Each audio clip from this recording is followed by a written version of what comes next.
Make sure you pay us a visit tonight before you retire for the night. I need help cleaning my bathrooms because I can't be inhaling any bleach at this age.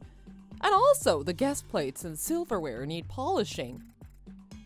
Hi, Mrs. Dixon. I think there must have been a miscommunication of some sort.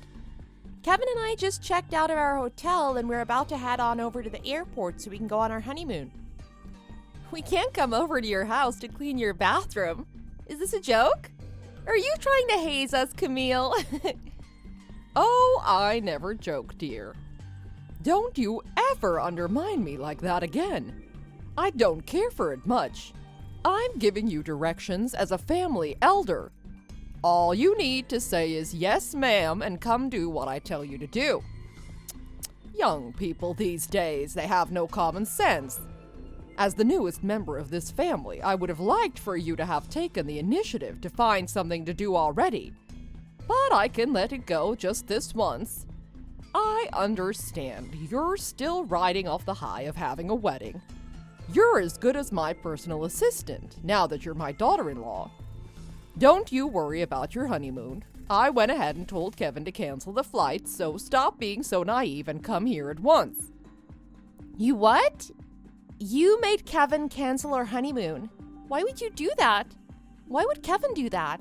It wasn't a honeymoon for him alone, it was ours. I even paid for half the expenses. He can't make a decision by himself to cancel it like that. Why wouldn't he discuss it with me first? Obviously, because he respects my wishes more than yours. I am his mother after all, you know.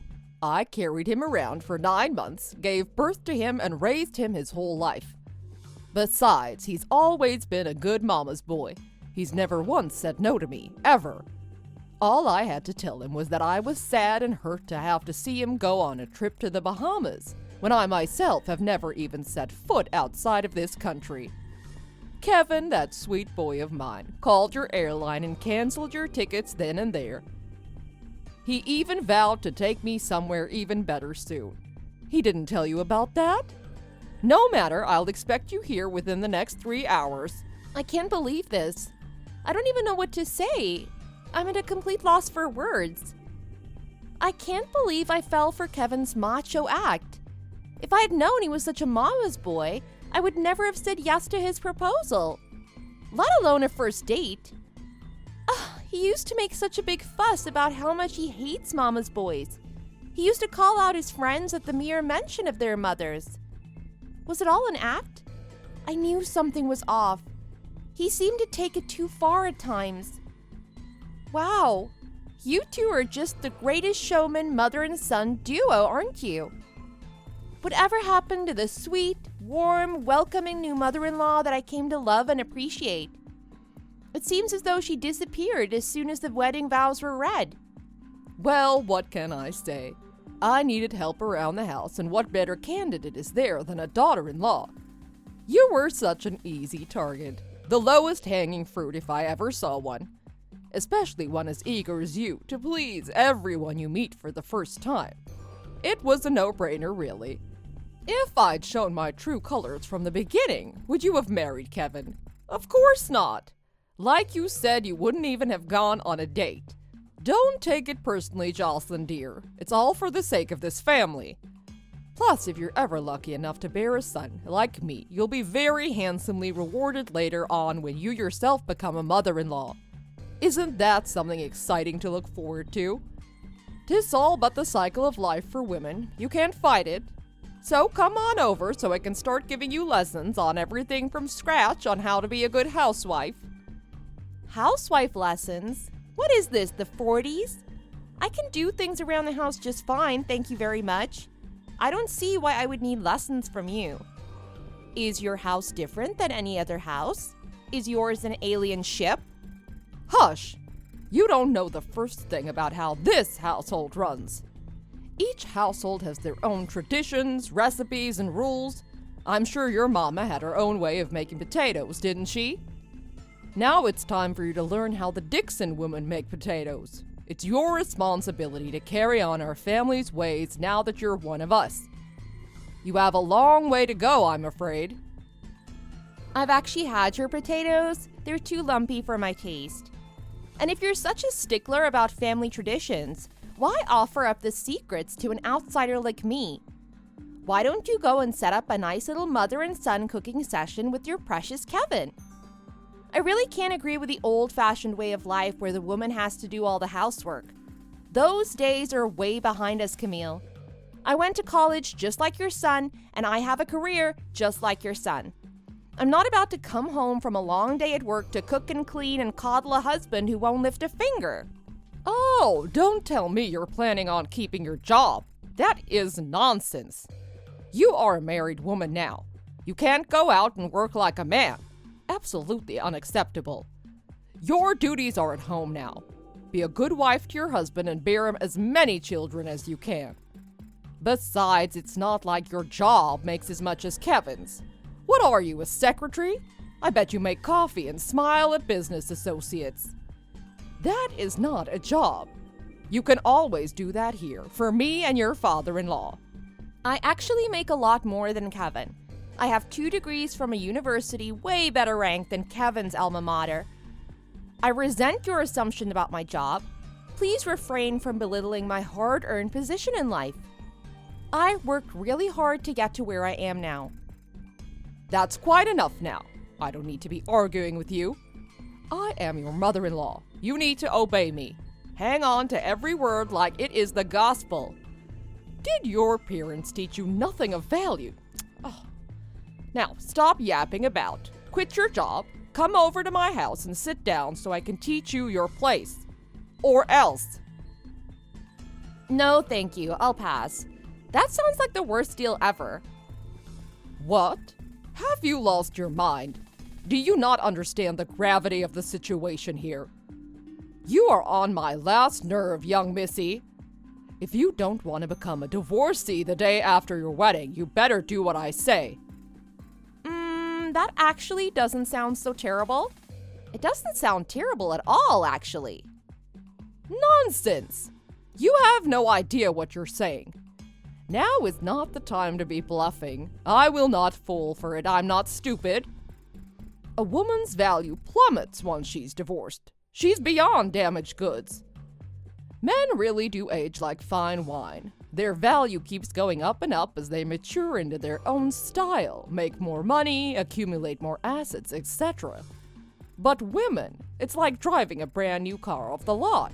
You lose over half its value the moment it hits pavement. You really have no idea how the world works, do you? Thank goodness I'm here now to guide you through it all. You're so lucky. I think it's you who doesn't know how things work, at least in this world, in this day and age. It's 2022 for Christ's sake. Sure, Kevin and I had a wedding ceremony and a reception, and sure, we had over 200 guests witness our vows, but we haven't submitted any papers to the city office yet. We were gonna do that after our honeymoon. I didn't want to deal with all the stress and waiting in line until after I had something fun and relaxing first. So, technically, Kevin and I are not married. Legally, we're just 2 buddies who just had an expensive party. What? Kevin told me you 2 were going to City Hall to make it official first, before the wedding. It was last week, I'm sure of it. You're right, we were gonna do that the other day, but something urgent came up at my lame job, and I had to go on a last-minute business trip. So we had to postpone it. Man, what a stroke of luck. I'm already pretty upset about having to break things off with Kevin right after a big expensive wedding. But to think I was this close to actually becoming a divorcee? Yikes! I must have some guardian angel somewhere watching over me. That is absurd. Why wouldn't you tell me that? Why wouldn't Kevin tell me that?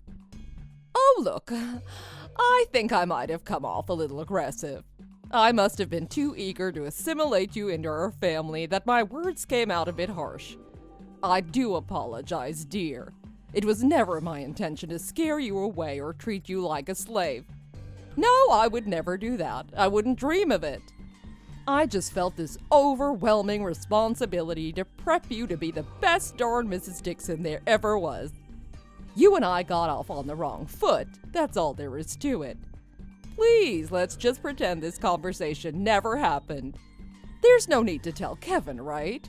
He probably even booked a different itinerary for your honeymoon. He would have had a plan B in tow. Let's forgive and forget, shall we? No, I can't just forget. While I do prefer you like this, with your tail between your legs, I can't pretend nothing happened today. No, that would be the dumbest thing. In my short 30 years of life, if I've learned one thing, it would be that once a cheater is always a cheater. I guess in this case you didn't cheat, but you get what I mean. Garbage is garbage. There's no point in trying to fix something that's already been discarded. Are you comparing me to a piece of garbage? How dare you? I am your mother-in-law. Well, technically, you're nothing to me. Remember? Kevin and I aren't legally married. So you're literally nothing but some old lady who tried to threaten me and force me into doing hard labor. It's laughable, really. Who does that? I'll have someone come pick up my stuff from my apartment. Maybe I'll find someone to sublet so I don't have to have any more ties to anything concerning the great Dixons. Since you seem to make all the decisions for Kevin, you can arrange something to get his stuff out of there yourself. I'm getting myself the hell out of this mess. Wait, Jocelyn, let me explain. Just like that, the day after my big wedding, I had to call it quits with my would-be husband. Of course, I was able to avoid being labeled a divorcee thanks to my impromptu business trip and a thing called an annulment. Kevin came begging for my forgiveness to take him back, saying it was all a silly misunderstanding between his mother and myself. I did not hesitate to tell him not in a million years. So there I was, trying my hardest to get back on track with my life and work again, when Camille reached out to me again out of the blue.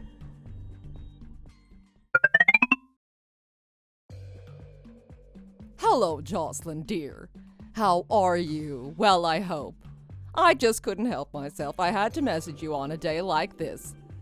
Today marks the first anniversary of you and Kevin's wedding day. Do you remember? You know, I still look at you and Kevin's wedding photos every once in a while. They never cease to bring a smile to my face. How absolutely gorgeous you looked, and how happy we all were that day, huh? It just breaks my heart to see you drifting farther and farther away from us, Jocelyn. Whatever happened to us? We were about to become one happy family. Mrs. Dixon? You've got to be joking this time. You text me out of the blue after a year to what, play victim? What is wrong with you? Leave me alone. I'm already on edge because I am not a summer person and it's like 100 degrees outside.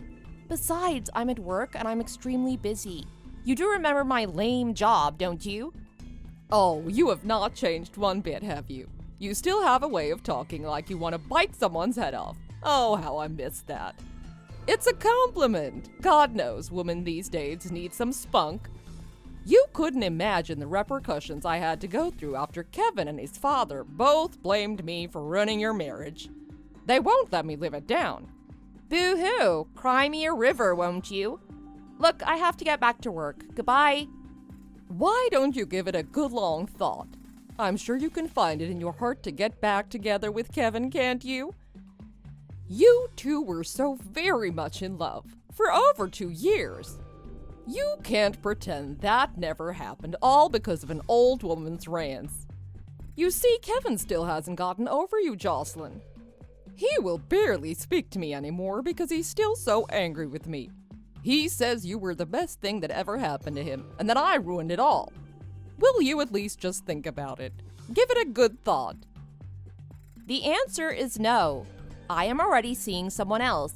If you must know, his name is Todd, and I met him when I went on another business trip through my lame job. Of course, he knows all about my failed first marriage. He loves me regardless. You are already in a new serious relationship. So soon? I didn't take you for a tramp, but what do I know? That's quite impressive, to say the least. It's only been a year since you broke things off with my Kevin. How could you have found someone so soon? Did you go on Tinder? That's so ridiculous. Not that there's anything wrong with Tinder, but no, I didn't. Did you expect me to become a nun or something after a man-child like Kevin? As if.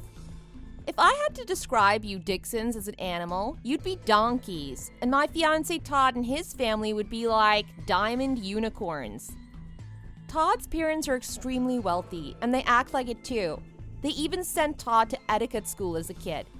They are pure class, my future in-laws.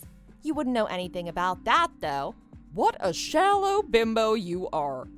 You think they'll be any different. How do you know they won't drop their nice act as soon as you say I do's? I'm not the minority here. My mother-in-law was very strict too.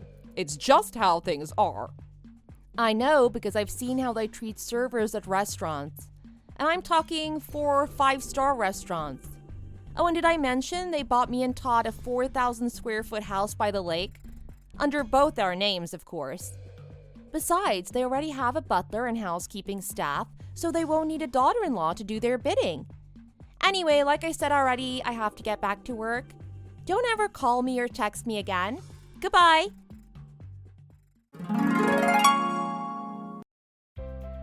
Fortunately, Camille and the rest of the Dixons got the message loud and clear and never dared to contact me again. I was finally able to enjoy my real honeymoon with the love of my life, Todd. Italy is truly a beautiful country, full of great food, music, and local people. After we came back from the dreamlike 10-day honeymoon, Todd's parents and sister had decorated our new house with garlands and balloons to welcome us into the family. I would have loved to invite them all over for a small dinner, but they were busy living their own lives, traveling and golfing. Todd's lovely parents also respect our privacy and don't bother us with pointless family gatherings except on holidays. Although I really love my new in-laws as my own parents, so I wouldn't have minded seeing them more often. I finally found a place where I belong. It's with Todd and our newly adopted cat named Umbrella. Oh, and it's a secret, but I'm 9 weeks pregnant. I'm looking forward like never before to a future that's full of hope and wonder. If this baby is a boy, I vow to him and to myself that I will never, ever be a horrible mother-in-law to his future wife. Thank you for watching. We hope you enjoyed the video. Please don't forget to like and subscribe for more.